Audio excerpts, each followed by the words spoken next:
What is up, guys? Welcome back to another fascinating episode of Myskey Monday on Beyond the Barrel Bourbon. And I'm not even going to introduce this idiot. Uncle Phil, just not doing Dr. Phil, man of the people. Did you say hypophil? That sounds right. We need a hypo filter in here, you diseased. Hypophil, hypochondriac Phil over here. Bro, you have... I sneezed one This time. office has seen more diseases from you than a freaking Wuhan lab, dude. It's out of control. You bring in so many diseases. I'm glad you took your filter off your face, man. This dude, I'm super tired. I'm dizzy. First of all, coughing. I've coughed sore throat the other day. I've literally coughed like bubble guts. I've literally coughed 3 whole times today.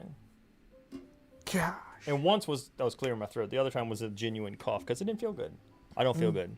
Don't feel great. I'm just tired. I went to the camp Saturday, cut some grass, worked my butt off in 400 degree heat. When you brought the first strand of COVID into the office, you just didn't sleep enough. I didn't.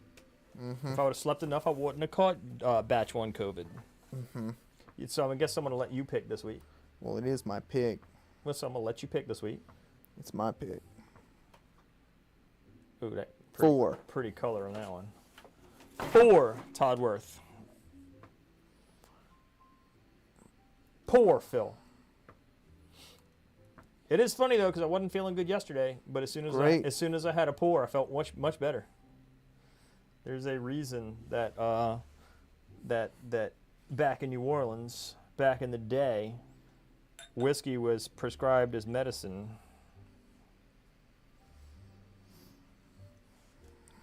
I can't smell.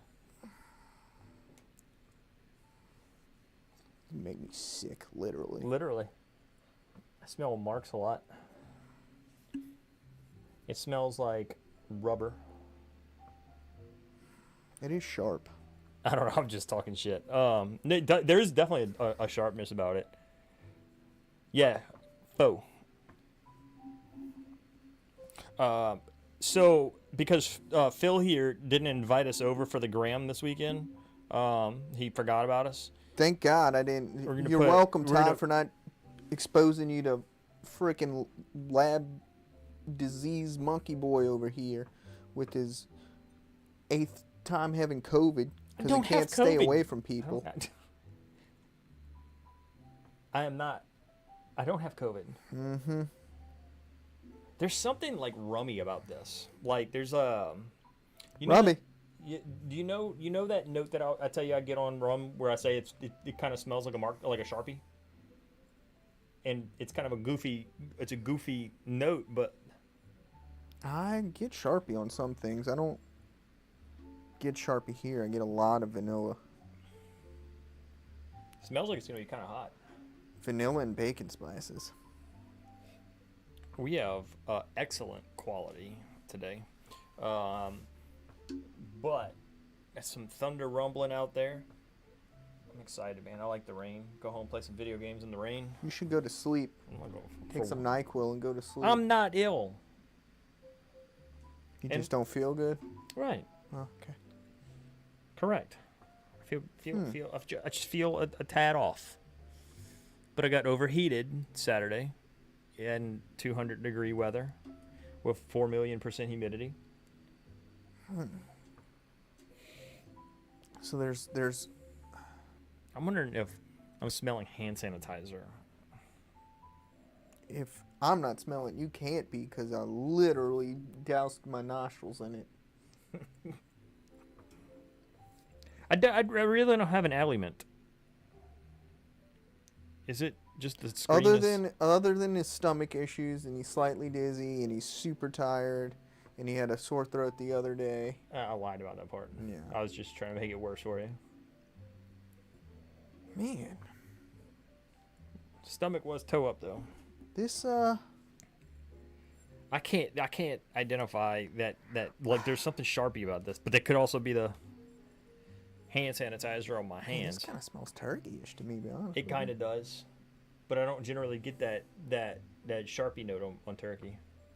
Because I'm getting a lot of bacon spices. There's a fruit on it too. It's more traditional, like vanilla kind of brown sugar, bourbon notes.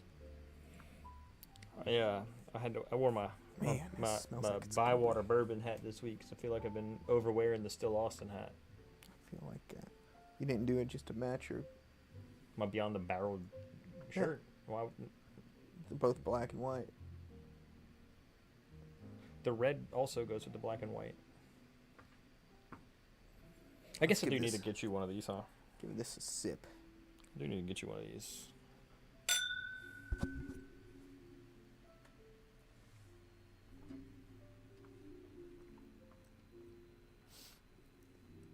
Taste how it smells, man. Dude, that might be Disco 12. That's I think so. There's a lot of. I don't know, man. It's not fruity enough. I got more fruit than I was expecting. It's got a creme brulee finish. There's something, dude. That's hot. I think this drink's more like Disco 11 than 12. Are you getting a big hug on this? I wouldn't say it's unusually big. I got a huge chest hug. I think it's a spicy pour, which makes it. It wasn't spicy. The heat's more so in my throat than my chest. Oh man, there's your razor blade throat. If you give me razor blade throat, I will razor blade your throat. All right, y'all heard that, right? It's a threat. Don't violate any community standards here, man.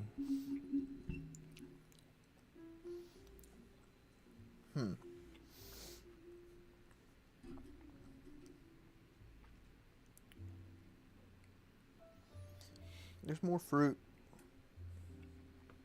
There's more fruit than I'm trying. I'm starting to think there's more fruit than spice now. Nah, not to me, man. Like, that spice is present throughout. It does have, to me, it has a turkey-ish finish. Yeah. It has a turkey-ish beginning. It's got a turkey vibe for me. And a turkey-ish end. And we're going to say this, and it's going to be something...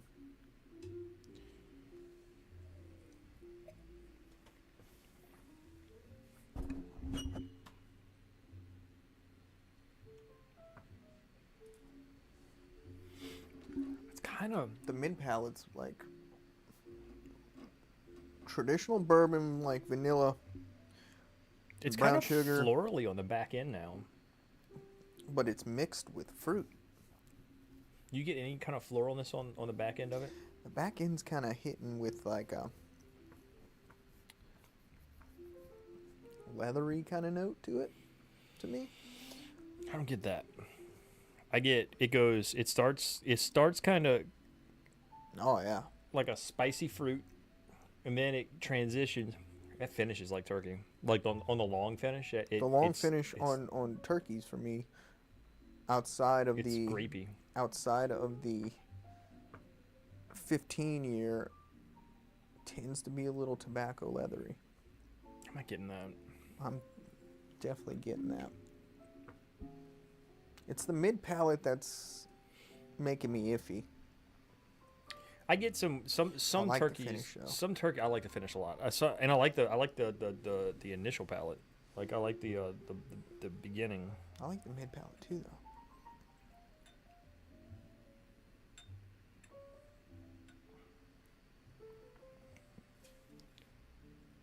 That nose is just so radical, man. That's not like a traditional turkey nose to me. Is it Wild Roses or Buffalo Daniels? I think it might be. If this is Buffalo Daniels, I'd be pretty surprised. Same. I don't think it's. It could. Could it be? No, because he already put a 1792 full proof in here. I was almost thinking Barton again, but I'm not. There's something on this nose that's not turkey to me, and I cannot. It's got a very rum nose. So there's something on the nose that I agree is not turkeyish. It's kind of and I've used this before. I'm trying to see if it's something on my hands because I used. This is good. It does. Good camera. It is. It does smell better when you don't have it in your hand. Yeah, it does. But there's kind of like a minerally. Yeah, I don't think it could be 7.3. If this is 7.3, this is the best one I've had. Magazine kind of paper, kind of pulpy note on the nose. Todd, it honestly smells like it's got Foursquare rum in it, and I know it doesn't. It just 7.3. No, I don't. I don't hate 7.3. Why would you say something like that? It's a douche canoe thing to say. She said this would be the best 7.3 you've ever had. It would be. It would on the palate wise. I like the palate on this. Just rude. Good thing I'm reminding him he said that because he was going to give this like a 60. Well, you can't now.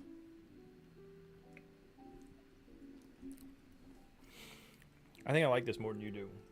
I like this. It does seem more in your wheelhouse because of the spiciness. Mm-hmm. Yeah, but this finish is in my wheelhouse. I think I like the mid palate more than you do. I think you do. I like the finish a lot. The finish is like turkey. Like, how many is that? 1, 2, 3, 4, 5, 6, 7, 8, 9, 10, 11, 12, 13. Yeah, we're on 13. Well, lucky 13. Can draw this back to the. We'll know which episode I got COVID in.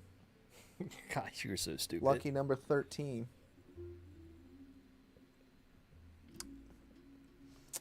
I rate this finish in the 80s. I rate the mid palate pretty close to 80s too. I'm trying to figure out if its overall scores is in the 80s for me on the average. Let me isolate my least favorite part of this. The least favorite part for me of the palate for me is the mid palate. It's not bad. I mean, but I like the initial impact of the palate. That initial palate spike is pretty solid. That's what's throwing me. Is that initial palate doesn't taste turkey to me. It doesn't. That's that kind of magazine papery, like pulpy, minerally. And that's why notice what I'm getting. It's almost also like borderline. Well, that's why I said disco. That's why I was saying disco, because like disco kind of, it's got the turkey qualities about it, but it's got so much different stuff going on about it. 17.73. It's been a while since I've had a 7.3 that wasn't a whiskey tree or that Irish whiskey. I mean, didn't we just pour that Bywater a couple of weeks ago? I thought. Oh no, I know I poured it. Maybe we didn't. Maybe we did. I wonder if they can hear that sweet piano. It sounds good, doesn't it? Yeah, it does. The music's been much better in here lately. You're welcome. That was my gift to you. You know, being that I potentially. I thought you said giving me the illness is the gift because that too. I'm a boost in my immunity for the. Yeah. You getting the spike protein again. But the music is my consolation prize to you. So I'm sorry that you have to go through it, but it's for the greater good. And I'm a sharing person, bro. Yeah, I know. Sharing is caring. I love Eagle Rare.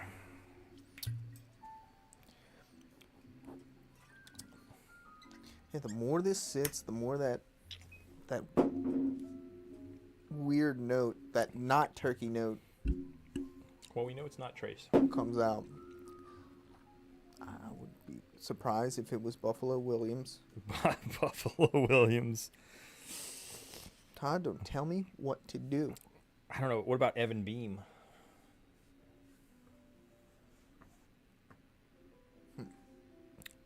What's up, Tracy? I don't know if you caught it, but apparently I'm getting Phil here sick again. I did give him Gen 1 COVID, though. You're welcome. You gave me COVID at least twice. That is not true. At least twice. That is not true. I gave it to you the first time. That is a fact. I know for sure that I gave you COVID the first time. Every time you had COVID, I got it 4 days later. Well, I guess the good news for you, in 4 days, it'll be the 3rd of July, and you'll know. Last time I had COVID, it was July 4th. Of 2020. 2023. I didn't have COVID in 23. The last time I had COVID was January of 21.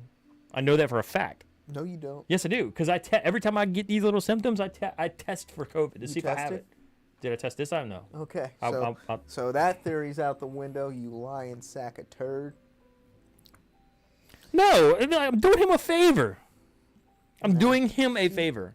I'm boosting his antibodies for this Kentucky trip. I'm a man of the people, but I'm not a people person, so I'm not really around people. For this man of the people, I'm boosting his immunity. So did I, to be honest with you. I thought the alcohol killed it all too, because I haven't been sick since we really boosted up our bourbon drinking. Yeah. Yeah. What? You're sick right now. I am not sick. I chewed it a little bit that time. It was better. It was better when you chew it. That fruit came forward. I like that fruit. You chewed it a little? A Kentucky chew. That's what she said. Is that what she said? She said Kentucky chew? No, she said she chewed it and it got better. Well, good luck with that. Jeez Louise. I'm sorry he said that. Shirley. Put your shirt back over your face. Put your shirt back. That. Put your shirt back over your face. Nobody likes you. One more chew. I think I got a tip in. I've got my. I'm tipped up.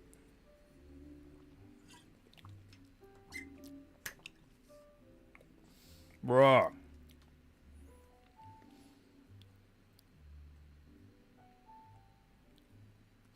Yep. I'm getting traditional bourbon flavors, bacon spices, fruit. I get that. Any chance that's Disco 12?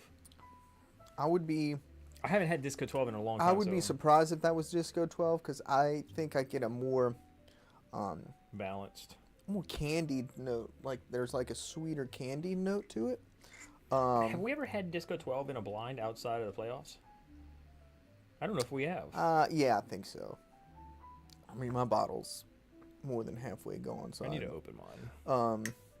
Well, Disco 13 comes out in like 2 months. That's closer to 11 to 12 than me, I think, but I don't know if it's that either. It's very good. It is very good. Man, that finishes. Tip it, Phil. Better.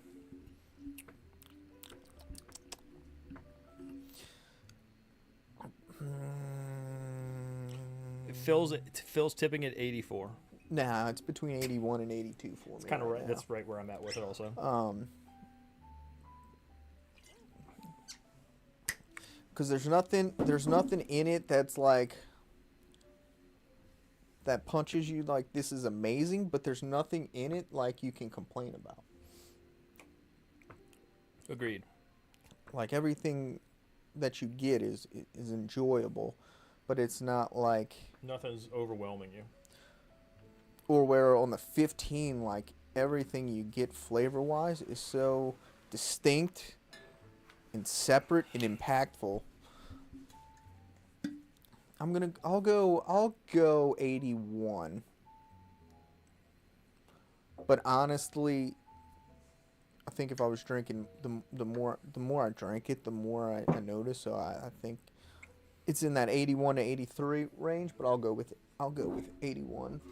I too will go with an 81 because it's right. It's in my wheelhouse. I like it.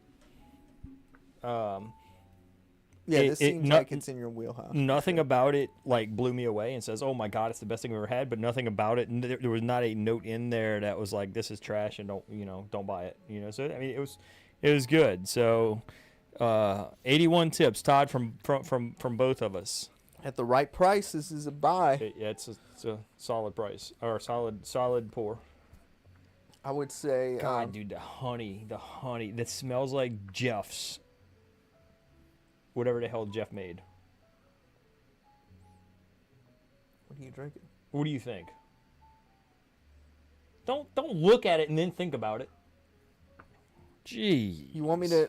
You said that like it's obvious, and then you said, when When I say it smells like whatever Jeff made, a honey bomb.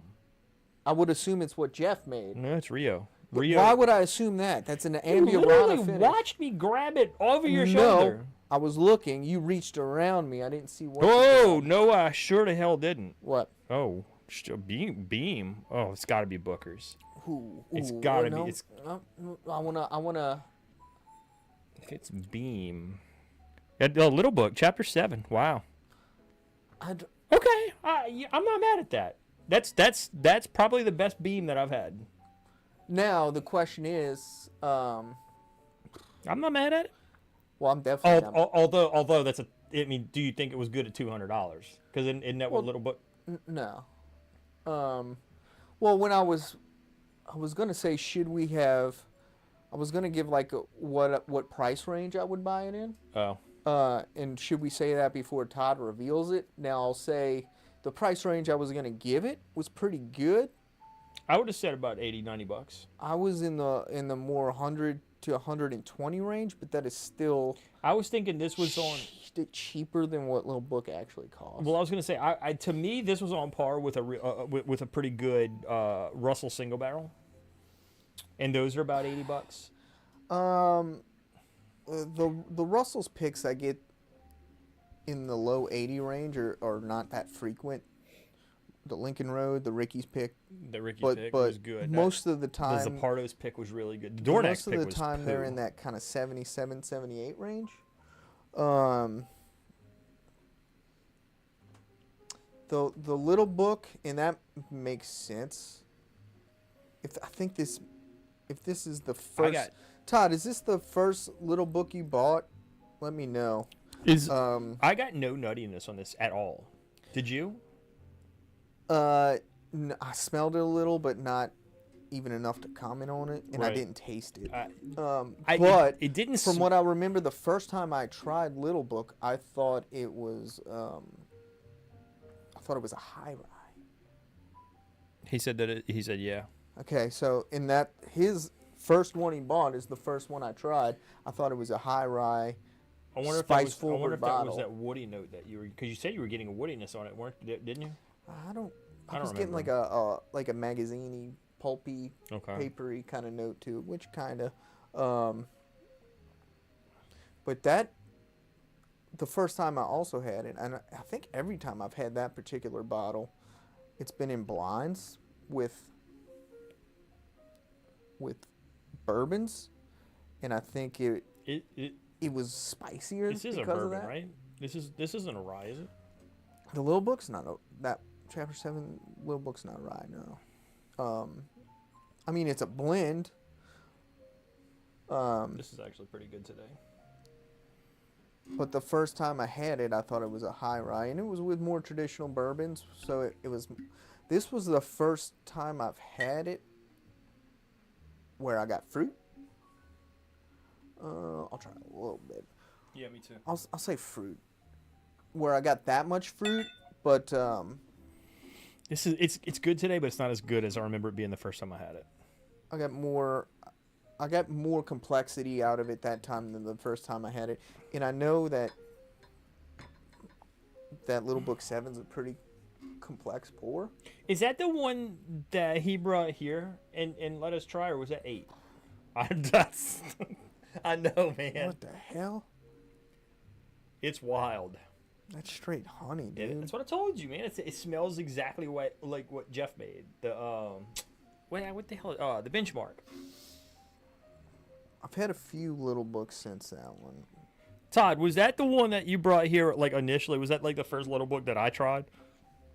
I mean, I feel like you would remember that, because I remember you bringing one that you said it had a lot of tea in it. Like it was very tea, very complex. I'm wondering if that's the same one that he brought here and let us try.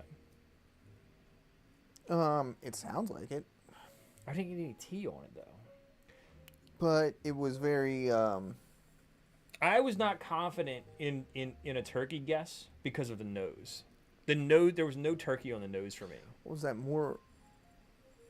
Yeah, it was okay. It was last year. Okay, that makes sense then. There was something that on the nose and eventually on the palate that made it not turkey. I wouldn't say not turkey, but not like a standard turkey, not a wild turkey, not a Russell's. Turkey and Beam have the same mash bill, don't they? I'm pretty sure. Yeah. I'm pretty sure they do. So I mean, I guess it's conceivable to think that they would have some similarities in their profile, right? Well, that little book is definitely more, to me. Every time I've had it, it's been more spicier of a profile than any like Booker's or Knob Creek or anything like that. This is a bottle that's better as a single partner. I would agree with that. I can agree with that. Because it's, and I think that's the case with most complex pours. Yes. Because you don't highlight the complexity of it. You're just trying to find a winner. Right. Certain flavors will get. It's when you have it as a single pour, it's easier to appreciate everything that's going on in it, as opposed to having it in a blind where it'll just make certain note just pop. To me, in a blind, I would probably rank it lower than you. Because I would, let's say if it was in a blind with more like traditional bourbons. I was gonna say like if you put it in a blind with like your traditional like traces and turkeys and stuff, I don't know. Because I'm gonna say, because if I'm getting like a traditional bourbon, I'm gonna be like, oh man, I'm loving this vanilla and caramel, which I was getting here, but those notes that I generally chase. You like the spicier notes? I do. Those spicier notes would stick out in a more traditional bourbon lineup. But what's odd to me, I think this would be good blinded with like I think a Disco 11 would be a good comp for it. Maybe. I do. But what's crazy to me that you think that the way you're saying that it would be more of a my wheelhouse kind of thing. But I mean, you're also a big turkey fan. You know what I mean? You're a bigger turkey fan than me, though. Am I though? I thought you were a big turkey. Like I thought the two of us were like the. Dude, I'm gonna tell you, you were the reason I got into the turkey fad. You gave me a birthday gift. I don't know, 5 years ago of a Russell's 10, and this was before we all got into bourbon the way we are now, right? And I held on to it for a while. I wasn't sure. I didn't know what it was. I held on to it for a while, and then I wound up opening one. And I'm like, holy crap! That's when I first started drinking whiskey neat. And I think Russell's 10 was one of the first whiskeys that I drank neat, and I fell in love with that profile. It's hard to drink, isn't it? What batch is this? 2. My Lord, man! Oh my God! You can't put this in a blind. No, you cannot put this in a blind. I mean, oh man! All right, Todd. Good seeing you. Thanks for jumping in with us. We're going to be wrapping this up here soon too. So, I agree with him though. That needs to be. We should do that. Enjoyed. We should put it against. We should put it against Disco 11 and see how it stacks. I mean, there are. I'm trying to think if anything else. I mean, I think you might even be able to throw in a like that Ricky's pick. Where you're getting. You have to go get another bottle. That bottle didn't last long. Get another bottle. That bottle is so. I think I'm gonna go get another one of those. That bottle is so good. That is one of my favorite Ricky's picks or favorite Russell's picks I've ever had. Yes, I agree. I agree, Tracy. Russell's 10 is fabulous. It's definitely a staple for me. Although I do like the single barrels better. But you're going to pay more for them. You're going to pay $20 more for them. But to me, the single... I'm gonna tell you, have you gotten a chance to try the single barrel rye? I mean, I know they're fairly easily available in most areas. The dark green label with the gold and white writing on it. The kind of like the Russell single barrel, but it's the rye. That may be the best rye I've ever had. But I know you don't think that. I do think that. Name me a rye that I've liked better. Jack Daniel's twice. Oh, I don't care. I always forget about those. Okay. I'm talking about like traditional bourbons. Maybe traditional more ryes. Shelf ryes, maybe. Yeah. The JD ryes are on just a little bit different playing field, personally. I mean, just the JD barrel proof rye I like more. Dude, that's Spice Barrel Rye, dude. It's like candy, man. No, I'm not talking about the 6-year rye. I'm talking about the green label. The 6-year rye is the white label with the green writing. It's the inverted one, the green with the white writing on it. I know Rye Guys had them. I know Rye Guys had them. Rye Guys had every rye ever made. Yep. Man. This is not. I don't understand the hype. I guess that's why it was on the shelf today. I mean, probably not this batch. No, batch 3. This, yeah, this is last. Dude, batch 1 was freaking killer. Ambiorana was kind of a new fad finish. A finish that I think is. This tastes more like honey than Ambiorana to me, though. It does have a lot of honey. You remember that barrel Ambiorana? That was Ambiorana. It was like Cinnamon Toast Crunch. It was so good. It was more cinnamon. This is more honey, and you gotta like honey to like this. Ambiorana, you need heat, and you need spice. You need something to balance out that ultra. If you like the 6-year rye, you're gonna absolutely love the single barrel rye. It's a higher proof point. It's got a much older taste to it. If you could find one, they should be about $62-$65. Oh yeah, Rye Guy. I know he's got to have it. I mean, if he doesn't have it, I mean, honestly, it's usually fairly available. I know I see it at Total Wine a lot. You can buy it online for not secondary. Right. It's not a man, I can't. I don't know if I can do this. It's not good. It's not. It's Penelope, y'all gotta step it up, man. It's not. There's something kind of. There's something meaty on the finish of it. Like tastes like meat, like raw meat. Kind of urine-y? I mean, is that what I'm? I don't know. It's almost like urine. It's almost like if you bite into like a raw piece of meat. This tastes like something you drink, like a really strong coffee, and when you go to the bathroom, you'll be like, I smell coffee. I feel like I'd smell this. Oh, well. You ready? Well, I gotta finish this.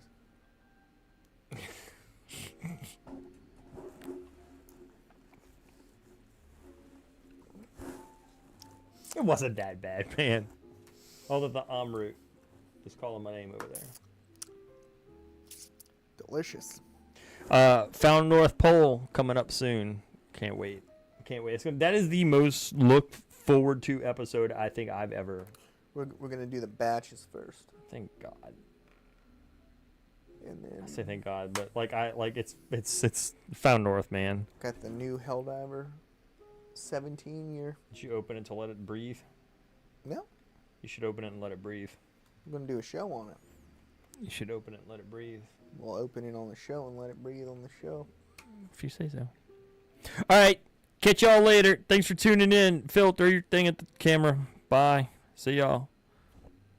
Not that. No, it was the right height. No, right height.